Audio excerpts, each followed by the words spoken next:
Okay, so now that we have our Facebook page looking better, we need to fill out some of that information that is available for us to share with people that are viewing our Facebook page. Now, as you scroll down your page a little bit, you'll see that it highlighted the day that we joined Facebook. Now, it also asks when our business was opened, and we can edit this post by clicking here and then clicking edit. And so maybe our business has actually, been around for quite a while. And so we can type in ABC Demo Group opens, and then I can choose a date in the past, such as, July 24th of 2006. And then you can choose born, founded, started, opened, created, launched. So we could choose opened. That's the day that we opened. We could choose our location, as it may very well could have been somewhere else other than where you're currently located. So we'll choose Modesto. And then you can put in a story. You can type in some information that would give people kind of an insight as to where and what was going on during that time, what maybe made you decide to open the ABC demo group. And then you can also upload photos. Maybe you would upload photos of the founding partners or of the first location. For example, I have a client who has a auto repair facility that's been around for a lot of years, and the photo of their founding, like when they first opened, was of his grandfather when his grandfather opened the company. And that's a cool photo to have in your Facebook. So when somebody scrolls down to the very beginning of your Facebook page, they could see that old photo. Obviously, there was no social media around back then, but it was definitely a cool thing with a cool story to tell. So I'll just go ahead and hit save. You'll always notice that there's this little earth right here, which is your privacy settings.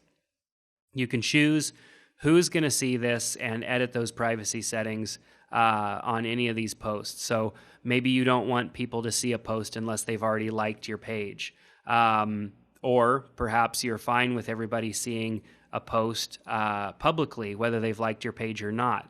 However you want to set that up is up to you, depending on the type of the information that you're going to be sharing on your Facebook page. So over on the left-hand side, we see our people section.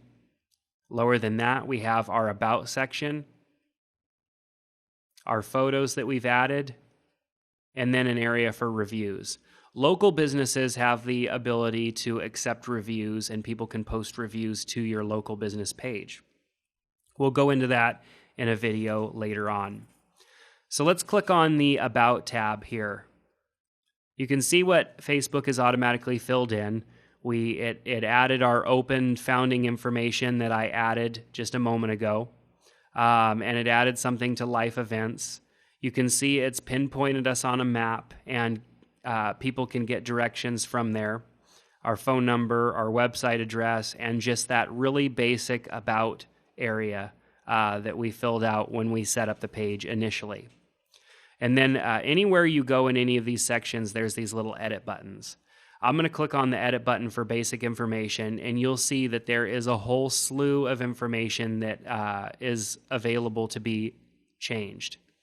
When you're viewing your page from the front here, you can quickly access that by just clicking on the settings option up here in the menu.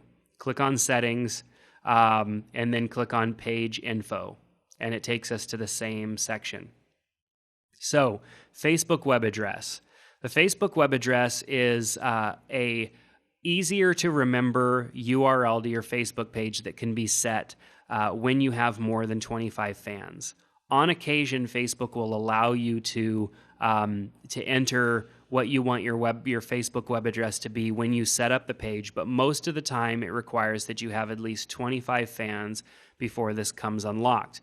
You'll notice that the URL to our page right now is facebook.com/pages/the-ABC-demo-group/ a series of numbers. So that's not very easy to share with people. In the future, we could make our Facebook page web address facebook.com/the-ABC-group or the ABC Demo Group, something very easy to remember, easier to send to somebody in an email. But obviously we cannot do that until we have 25 or more fans. Our category, local businesses, professional services, that is editable. We could go in and change what our category is should we decide that we want that to be something different. Heading back up to the top where it says the ABC demo group, if we click to edit that, at this point it does allow us to make changes to the name. However, once your page starts to get likes and your page is more has more information there, changing the name of your business is going to get more difficult and is actually going to be you're going to have to actually request that Facebook allows that change. So let's go back down here where subcategories is. Remember, we added a subcategory marketing consultant earlier. We have our address. We have our start info that we had already edited. Hours of operation, of course, we want to set those. So we'll go ahead and choose hours by clicking add hours. And I'll just put in 8 a.m. to 5 p.m. and then choose Monday, Tuesday, Wednesday, Thursday, and Friday. I could have also chosen apply to all days, but, we don't work on the weekends, so we'll click on add and add our Monday through Friday hours and then click save changes. Our short description, which typically you want to keep to around 160, 180 characters. You don't want to get too lengthy with the short description because you do have an option for a longer description down here. So let's look at the longer description. Clicking on here allows us to just start typing in information about your page. So you're going to want to talk about your company here. The typical information that you might put on your about page on your website could go here. You can get more lengthy in this area, and I recommend that you do. Facebook doesn't give a limit as to how much text can go here. I wouldn't get too carried away, but I would put at least a paragraph or two about your company. Now, your price range, if you are a local business, such as a retail business or a restaurant, a coffee shop, something like that, where there's a price range, you can choose whether you are a 0 to 10, 10 to 30, 30 to 50, or 50 plus, so that people can get an idea of how expensive your business is. If you are a service, in a sense, like what we created our business as, you probably wouldn't choose that option because it wouldn't make sense. This is a price range option for like restaurants or, coffee shops and stuff like that. Enter type of parking available, street, valet, or parking lot. We'll go ahead and choose parking lot.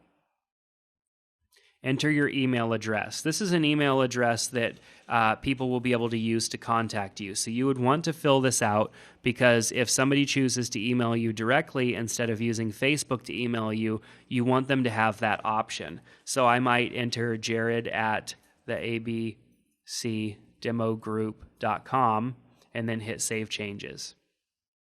It says it's an invalid email address. So what did I do wrong here? The abcdemogroup.com. It isn't a valid email address, so I'll just put in my actual email address and hit save. There we go. All right, so the website address was pre-filled in from when we set up our page. You can easily edit that. And you'll also notice that there are options to choose nothing with a lot of these. If you don't want to have that listed, you don't have to. However, I do recommend filling out as many of these as possible. Now, official page, and this can be kind of confusing. Enter the official brand, celebrity, or organization your page is about.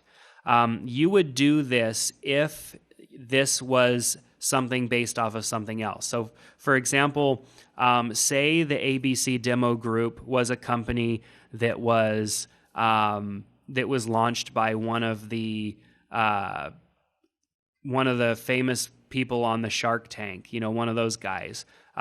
So this is one of their companies, and we wanted that to be known. We wanted that to show up that the official page for the person who oversees this company is someone else. You would choose official page for that, and you can start typing in, and you can see that it will bring in pages. For example, if I wanted myself to be the official page for this, I can choose. I could choose that, whichever one of my pages, or I could put in Hill Media Group, my company, as the official page.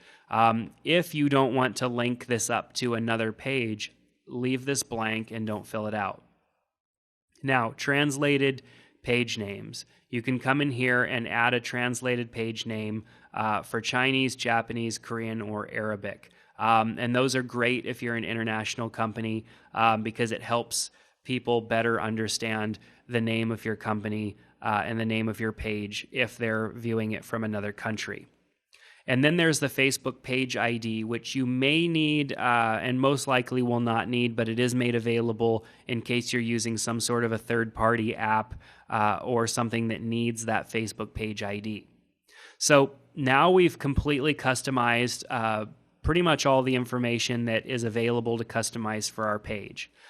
This is great because now our Facebook page is ready to start sending traffic to. It has valid information about our business to help people be informed as to what we're actually doing there. The next step is actually going in and creating information for your Facebook page, and we're going to look at how to do that next.